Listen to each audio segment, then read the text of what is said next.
Hello guys, my name is Remix. Thank you for joining in to get caught up on the latest and greatest of gaming on that happened this week, whether it be rumors, reveals, delays, and more. I'm excited to get you guys informed, so let's go ahead and get started. So let's kick this thing off. Gotham Knights is expected to launch in spring of 2022. This game features Robin, Red Hood, Batgirl, and Nightwing in an action open world RPG where the famous Batman is dead, and it is basically up to the Batman family to carry the legacy. Since this game failed to meet its original launch release, many have been wondered whether this game was stuck in development. CEO Jason Kilar of Warner Media recently posted a series of tweets with a brief overview of everything the company has lined up for in 2022. This action RPG will be available on all platforms except for Nintendo Switch. Tate Multimedia has announced its 3D platforming series, KO the Kangaroo. This game has been announced along with a brand new gameplay trailer. It is a complete reboot of the popular franchise KO the Kangaroo, Mystery of the Volcano, that was released in 2005 for PC. If you are unfamiliar on the franchise gameplay, well, you will be playing the role of KO. Players will have to brawl with enemies using simple combat, run and jump through obstacles, and grind on rails to make it through levels. This game will be available for all platforms too. It seems that Xbox wants to make a similar style co-op monster slayer like Capcom's Monster Hunter. According to Jess Corden of Windows Central, currently codenamed Project Sword, the game will be developed by Certain Affinity. They are mostly known for having support roles in games like Call of Duty, Halo, Doom, and more. According to Corden, this game has been in development since 2020 and is currently in motion for a 2023 reveal and a 2024 release too. So generally, MLB announces its game the first couple of months every year ahead of March launch. This year's baseball simulation game will follow the same ritual. Soon we will learn new details about the MLB The Show 2022. Sony actually recently took to Twitter via the series official page to confirm that the cover athlete will be revealed on January 31st. Like last year, the game will launch for all console platforms except for Nintendo Switch. Now, who do you think will be the new cover athlete for MLB The Show 2022? Let us know in the comments below. Alright guys, so it's possible that Destruction All-Stars might soon go free to play.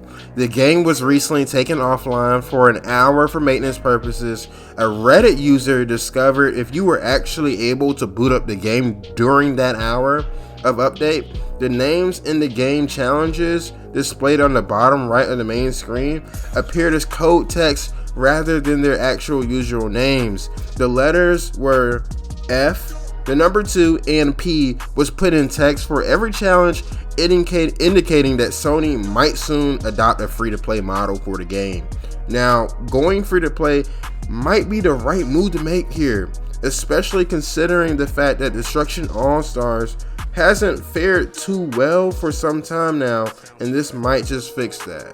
Released on January 20th, the co-op shooter Rainbow Six Extraction has been performing well. According to Benji Sales on Twitter, it reached over 3 million players in its first week.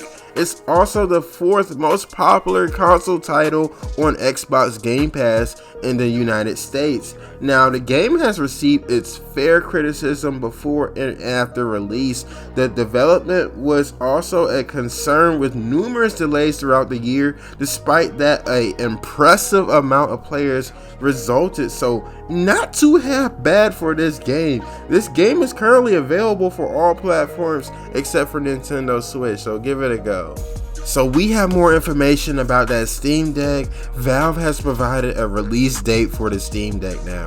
The handheld PC will officially launch on February 25th, 10 a.m. Pacific time and also 1 p.m. Eastern time. At this time, the first order of emails will be sent to those who reserve their console. At that point, you will have 72 hours to purchase the Steam Deck afterwards. The failure to do so will result in the reservation going to the next person in the queue. The console's first units will start shipping on February 28th, but press units are being sent out for full review. The embargo lifts on February 25th, but previews and other coverage will go live before that. Alright guys, little news here for you. Crytek recently took to Chinese social media site Bilibili and seemed to confirm that a new Crysis 4 game is in the works. Confirmed by Eurogamer, it's been quite some time since Crytek last released a new entry in its sci-fi first-person shooter. In the absence of an official announcement, we are just going to treat this as a rumor for right now, but it looks like Crysis 4 is definitely in production. So a lot has been made of Xbox's acquisition of Activision Blizzard for a whopping $69 billion. And one of the common questions that have been asked frequently is how will Microsoft is going to handle the exclusivity of future Activision releases, more specifically how Call of Duty will be handled. Xbox Phil Spencer recently stated that Microsoft was committed to keeping Call of Duty on PlayStation, while Sony remains confident that Microsoft will abide by contractual agreements that are already in place with Activision. The Call of Duty games from Activision we can expect to drop on PlayStation will be Call of Duty Modern Warfare 2, a in-development Call of Duty Warzone 2, and the 2023 Call of Duty title in development at Treyarch 2. EA's experience with Star Wars licenses has its highs and lows. Multiple high-profile games have been cancelled in development over the years, while controversies such as lukewarm reception of Star Wars Battlefront and botched launch of its sequel have attracted plenty of negative attention as well. At the same time though, there have been a number of positives to take as well, such as the remarkable turnaround of Star Wars Battlefront 2 and solid new releases with the likes of Star Wars Jedi Fallen Order and Star Wars Squadrons. Recently, EA announced that there are 3 new Star Wars games in development at Respawn Entertainment: a Star Wars Jedi sequel, a new first-person shooter and strategy title developed in partnership with BitReactor. According to a report published by GamesBeat, Jeff Grubb though, that might be as far as EA's license of Star Wars is concerned. According to Grubb, the publisher has moved entirety of its Star Wars license over to Respawn Entertainment, and once those 3 games are out, EA will no longer make any more Star Wars games. That of course means that DICE or EA aren't going to develop a new Star Wars Battlefront title, though based on previous reports that doesn't come much of a surprise. Grubb states that EA is pivoting to focusing on its own IP while cutting down on licensing costs, with the likes of Battlefield, Dead Space, Mass Effect, Dragon Age, Skate, and more being EA-owned properties that are in line to receive new entries in the coming years. Unity, responsible for creating the game engine of the same name that is widely used throughout the industry, has been making some noticeable strides of late, and with the company's goals always being focused on making development tools available for everyone, it seems that they are one step closer into achieving the same goal. Revealed via an official blog post on Unity's website, the company recently announced that they have acquired tech company Ziva Dynamics, a company responsible for creating complex simulations and deformations while also dabbling in machine learning and real-time character creation.